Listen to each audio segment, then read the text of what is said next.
Welcome back to Daily English Lab Podcast. Before you listen to another English lesson, ask yourself this. Why do some people learn English in 1 year while others study for 10 years and still struggle to hold a basic conversation? The answer is not intelligence, it is not talent, and it is definitely not luck. The truth is, most beginners are learning English the wrong way, and nobody is telling them. Today, that changes. In the next 20 minutes, you are going to discover the 5 secrets that fluent English speakers use naturally without even thinking about it. These are the things your textbook never taught you. These are the things your teacher probably skipped. And by the end of this video, you will have a completely new way of thinking about English, one that actually works. So, if you have ever felt frustrated, confused, or like English is just too hard for you, stay right here, because this video was made specifically for you. I am so glad you are here today, because this topic is one that is very close to my heart. I have seen so many beginners give up on English, not because they were not smart enough, but because nobody gave them the right foundation. And that is exactly what we are building today, your foundation. Think of this video as the base of a house. If your base is strong, everything else becomes easier. Your grammar, your vocabulary, your speaking, your confidence, all of it grows faster when you understand what we are about to cover. Now, here is why this matters so much. According to research, there are over 1.5 billion people learning English around the world right now. That is a massive number. But studies also show that a large percentage of those learners never reach a conversational level. Not because English is impossible, but because they start with the wrong strategies. You are not going to be in that group, not after today. Here is what we are going to cover in this video. First, we are going to talk about how to think in English instead of translating from your native language, and why this one shift changes everything. Second, we are going to explore the most important words and phrases you need as a beginner, not hundreds of words, just the most powerful ones. Third, we are going to look at how to build sentences naturally, using a simple pattern that works every single time. Fourth, we are going to talk about how to understand English when people speak fast, because this is one of the biggest problems beginners face. And fifth, we are going to cover how to practice English every day, even if you do not have anyone to speak with. 5 powerful lessons, all in one video. This is going to be a good one. Before we jump in, I want to ask you something. Drop a comment right now and tell me, what is your biggest challenge with English? Is it speaking? Is it understanding? Is it vocabulary? Write it in the comments below, because I read every single one, and your answer might even inspire a future video. Also, if you have not already subscribed to Daily English Lab Podcast, please do it now. Hit that subscribe button and turn on the notification bell so you never miss a lesson. Okay, let us get into it. Let us start with something that will immediately change the way you experience English. The number one thing that holds beginners back is translation. You hear an English word, and your brain immediately runs to your native language to find the equivalent. You want to say something in English, and your brain first builds the sentence in your language, then tries to translate it. This feels natural, right? It feels safe. But here is the problem. Translation is slow, it creates mistakes, and it actually stops your brain from truly learning English. When you think in your native language and translate to English, you are working twice as hard as you need to. And the sentences you produce often sound strange because every language has its own logic, its own rhythm, its own way of putting ideas together. The secret is to start thinking directly in English, even as a beginner. Now I know what you were thinking. You were thinking, how can I think in English when I do not know enough English yet? That is a fair question. And the answer is, you start small. You don't need to think in full sentences right away. Start with single words. When you see a chair, think chair in English. When you eat breakfast, think breakfast in English. When you feel happy, think happy in English. This is how babies learn their first language.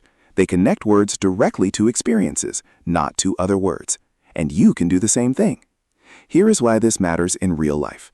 Imagine you are at a shop and someone asks you, "Can I help you?" If you are translating, your brain first processes, you or I am a little tired today. Instead of saying, I have hunger, the way your language might structure it, think, I am hungry. See the difference? Direct, simple, natural. Here is your first practice moment. Pause this video right now. Look around the room you were sitting in and name 5 things you see, in English only. No translation. Just look at the object and say the English word. Chair, table, window, phone, light. Do it right now. I will wait. Good. That is thinking in English. That is what we are training. Here is an easy way to remember this lesson. Think of your brain like a smartphone. Right now, your brain is running 2 apps at the same time, your native language app and the English app. Translation is like copying a file from one app and pasting it in the other. It takes time, and sometimes the format gets messed up. But thinking in English means you are running just one app, the English app. The more you use it, the faster and smoother it runs. So every day, try to give your English app a little more battery time. I remember talking to a student once. Her name was Amara, and she had been studying English for 3 years. She knew lots of grammar rules. She had memorized hundreds of words, but when she tried to speak, she would go completely silent. She told me, "I know the words, but they do not come out." When I asked her about her study habits, I discovered she was spending all her time translating sentences back and forth. She was studying English through her native language.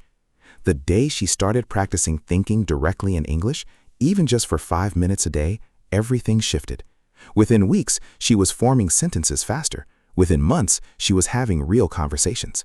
The only thing that changed was the direction her brain was working in. So here is a question for you. Do you currently find yourself translating a lot when you try to speak or understand English? Tell me in the comments. I want to know your experience with this, because you might be surprised how many other learners feel exactly the same way. And speaking of making things easier, coming up next, we are going to talk about the most powerful words in English for beginners. Not hundreds of words, just the ones that unlock everything else. Trust me, you do not want to skip this part. Here is a surprising fact. Research in linguistics shows that just 300 words make up about 65% of everything written and spoken in English. 300 words. Think about that. If you learn the right words, not random vocabulary from a dictionary, but the most frequently used, most useful words, you can understand and express the majority of everyday English. This is what we call high-frequency vocabulary, and it is the smartest place for any beginner to start. Now, I am not going to give you a list of 300 words today, but I am going to teach you something even more valuable, the types of words that matter most and how to use them in real situations. Because knowing a word in isolation is very different from knowing how to use it. You might know the word get, for example. Simple word, right? But did you know that get is one of the most powerful words in the English language? It can mean receive, I got a message. It can mean become, it is getting dark. It can mean understand, I do not get it. It can mean arrive, I got home late.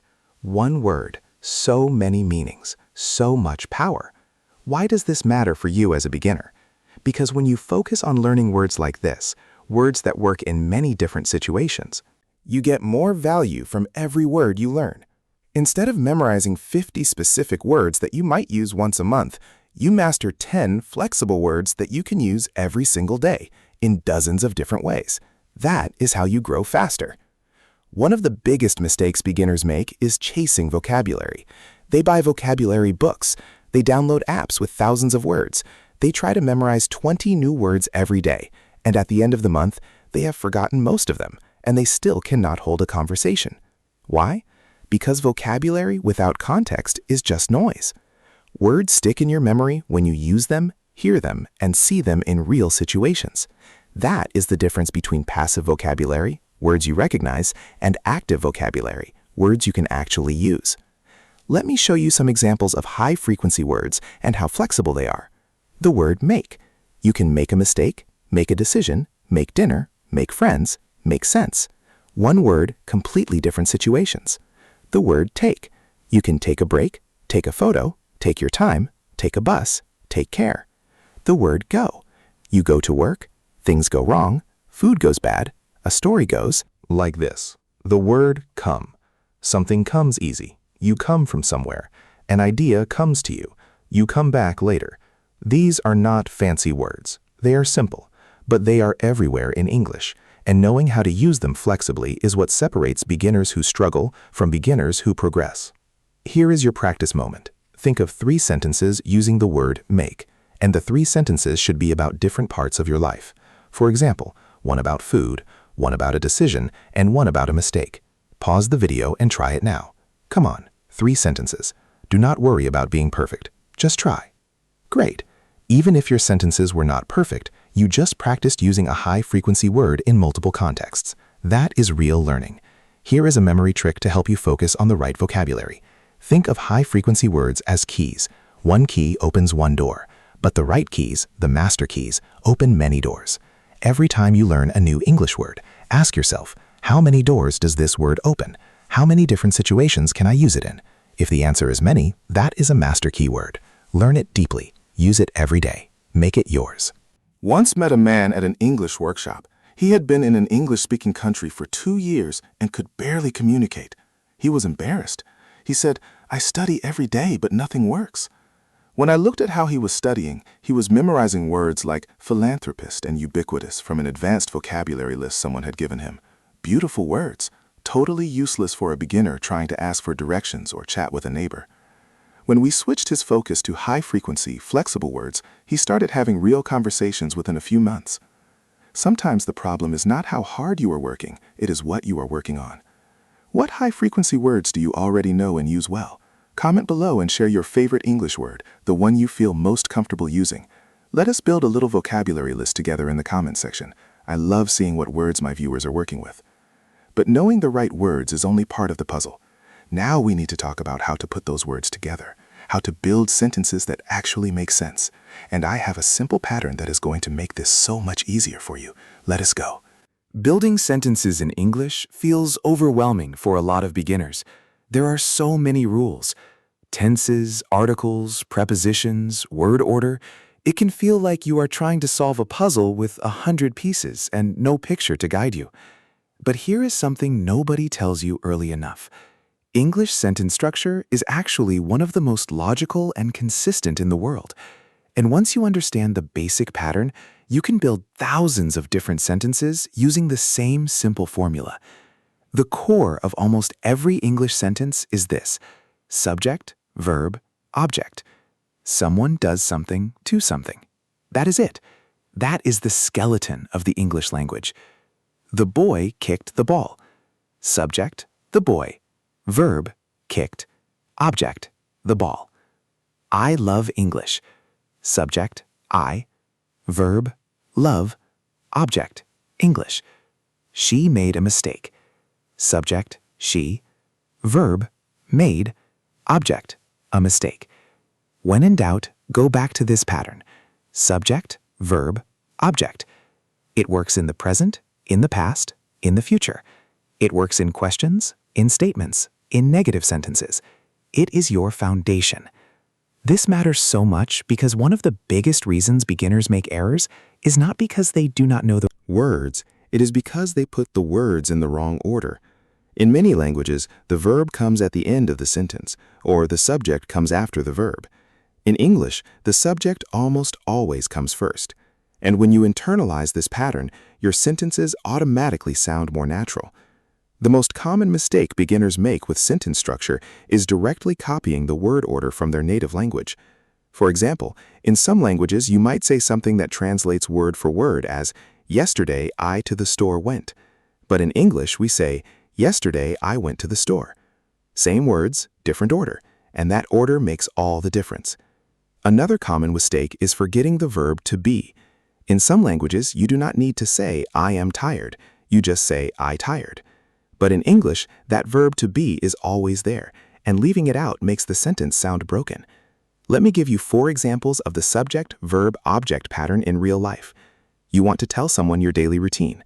I wake up at 7. I eat breakfast. I go to work. I come home at 6. See how natural and clear that is? Subject, verb, object, again and again. You want to describe something. The coffee is hot. The room is big. My English is improving. Subject, verb, description. You want to ask for something. Can I have a glass of water? Can you help me? Can we speak slower? And you want to talk about the past. I watched a video. I learned something new. I practiced English today. The pattern stays the same, only the verb changes. Here is your practice moment. Build 5 sentences about your day today using the subject-verb-object pattern. Just 5 simple sentences. What did you eat? Where did you go? What did you see? Start each sentence with I if you like, because that makes it even easier to stay in the right pattern. Pause and try it. I genuinely want you to do this, because the only way to make this pattern automatic is to use it. Here is your memory trick for sentence structure. Think of an English sentence like a train. The subject is the engine. It always goes first and it pulls everything else. The verb is the first carriage. It comes right after the engine. The object is the second carriage. It follows the verb. Add extra carriages for details like time, place, and manner, but they always go at the back. Engine first. Always. Subject, verb, object. Your English train. I had a student once who came to me completely frustrated. She kept saying, "My sentences are correct, but they sound weird."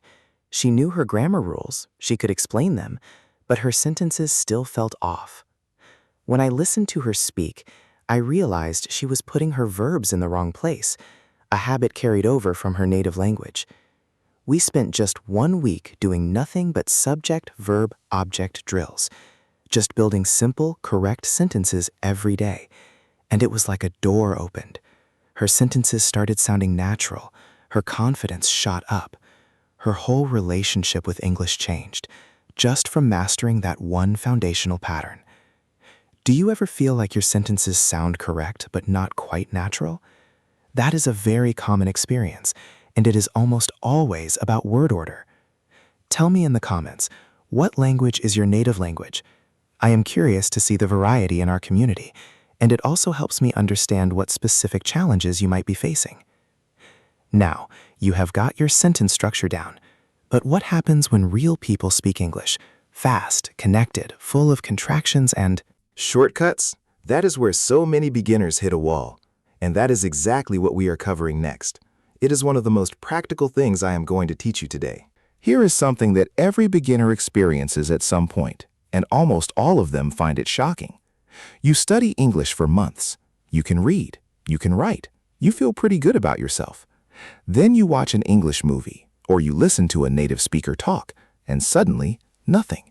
You understand maybe 30%, maybe less. The words are coming too fast. Sounds are blending together. People are using shortcuts you have never seen in any textbook, and you think, maybe my English is not as good as I thought. But here is the truth. This has almost nothing to do with your English level. It has everything to do with connected speech, which is the way sounds change and blend together when native speakers talk naturally. And this is something that most beginners are never taught, which means they are essentially learning a written language and then expecting it to sound the same when spoken. It does not. And that gap is what causes all the confusion. Let me explain connected speech with a few examples. When a native speaker says want to, they usually say wanna. When they say going to, it becomes gonna. When they say have to, it often sounds like have to. When they say did you, it sounds like did ya. When they say I don't know, it sounds like I dunna. These are not mistakes. These are not lazy speech. This is just how spoken English works in natural conversation. And once you know this, you will start hearing English very differently. Why does this matter? Because real English, the English of movies, music, conversations, podcasts, job interviews, phone calls, is connected speech.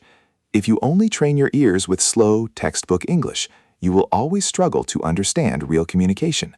But if you start exposing yourself to natural speech patterns, your ear adjusts, your brain starts catching the patterns, and understanding English becomes something that happens automatically, without stress.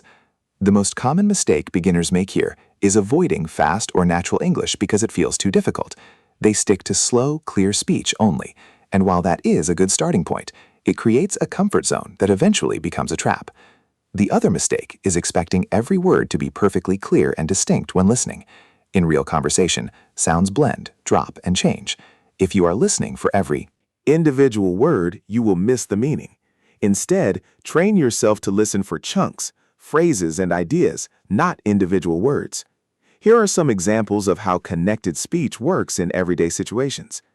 Instead of, I am going to go to the store, a native speaker says something like, I'm going to go to the store. Instead of, do you want to eat something, they say, do you want to eat something? Instead of, I have got to finish this, they say, I've got to finish this. Instead of, give me a minute, it sounds like, give me a minute. These are the real phrases you will hear every day in conversations, videos, and shows. Now that you know them, you will start catching them. Here is your practice moment. Take any English song you like, any song at all, and listen to it once without reading the lyrics. Just listen. Try to catch the words, especially in the chorus. Then look up the lyrics and listen again. Notice all the places where sounds blended together or dropped in a way you did not expect. Do this once a week with a new song, and your listening will improve dramatically over time. It is one of the most enjoyable ways to train your ear for natural English. Here is a memory tip. For connected speech, think of spoken English like water flowing in a river. When you write English, it is like water in separate glasses. Each word is separate and clear. But when you speak English naturally, those glasses pour into a river and the water all flows together. Your job as a listener is not to find the glasses anymore. Your job is to flow with the river. Relax your ears. Listen for the current, not the individual drops. A student of mine, a young man preparing for a job interview at an international company, came to me in a panic. He said, I watched an English interview on YouTube to practice, and I could not understand half of what the interviewer was saying. But when I read the transcript, I knew every single word. That was the perfect example of the connected speech problem. We spent 2 weeks doing nothing but listening practice with real natural speech. Not slow English, real English. By the time of his actual interview, he said, I understood everything. I even caught some jokes. That shift in listening training changed everything for him. Do you find fast English harder to understand than slow textbook English? Tell me in the comments, yes or no, and if you can, tell me which kind of English is hardest for you. Speaking fast native English, accents, informal phrases, what trips you up the most? Your answer could shape a future lesson. All right, you are thinking in English. You know the right words. You are building solid sentences, and you are training your ear for real English. Now comes the question everyone always asks me. How do I actually practice when I have nobody to speak with? The answer to that is coming up right now, and I promise it is simpler than you think.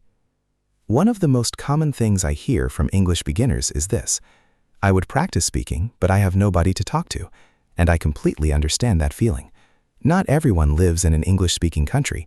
Not everyone has English-speaking friends or family, and conversation classes can be expensive or hard to find. But here is the reality. You do not need another person to practice English every day. You can make massive progress completely on your own with the right strategies. And I am going to share the most powerful ones with you right now. The first strategy is called self-talk, and it is exactly what it sounds like. You talk to yourself in English. Now, I know that might sound strange, but it is one of the most effective speaking practices in the world. You narrate your day in English. You are making breakfast, you say, I am making eggs. I need some salt. The pan is hot. You are walking to work. You say, the weather is nice today. There are lots of people on the street. I am going to be on time. You describe what you see, what you feel, what you are thinking. You do not need an audience. You just need your voice and the English language. This trains your brain to produce English in real time, under no pressure, every single day. The second strategy is shadowing. This is a technique used by language learners all over the world, and it works brilliantly. You take an audio or video in English, a YouTube video, a podcast, a short clip, and you listen and repeat what you hear, almost at the same time. You try to copy the pronunciation, the rhythm, the speed, the emotion. You are not just repeating words, you are imitating the whole experience of speaking English. This builds your fluency faster than almost anything else, because you are training your mouth and your ear at the same time. The third strategy is recording yourself. Take your phone right now and know that the voice recorder app is one of your most powerful English tools. Record yourself speaking English for 30 seconds every day. Talk about your day. Describe a picture. Summarize something you read. Then listen back.